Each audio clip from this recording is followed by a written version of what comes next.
My name is June, and I host LA Belly Supper Club with my friend Marie.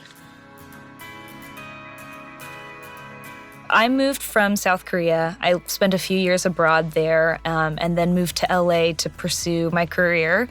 And although LA is a huge city, there's tons of little communities, I found it difficult because it was so spread out and a little bit isolating to meet people.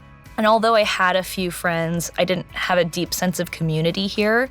And that's when I met Marie, and we worked at the same company at the time, and we both had a common love of food.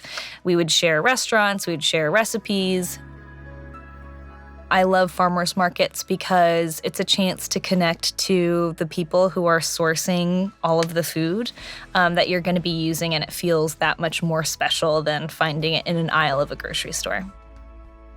Being able to provide someone else with something you've spent time on, that you've spent time looking into, buying the ingredients, using your own hands to make that dish for them, there's something really special about that type of offering or gift. And then we decided, why not build a community around this?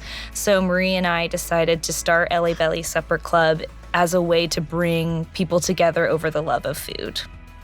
The feelings of home to me are honestly cooking. And being in a kitchen, seeing people cook together. It's the feeling of sharing laughs, poking fun at each other, sharing intimate moments.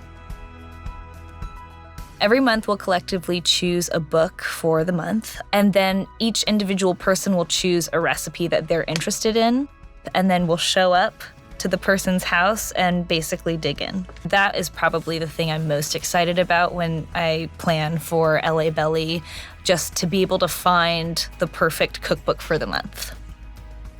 LA Belly is pretty diverse in nature. There's a lot of different groups of people who are really eager to share their home cultures as well.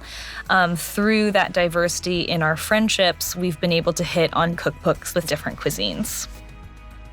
You learn about different people's stories, where they work, their daily life. So that is, in a way, a family gathering. We all bring something to the table, literally, and we get to just share our lives.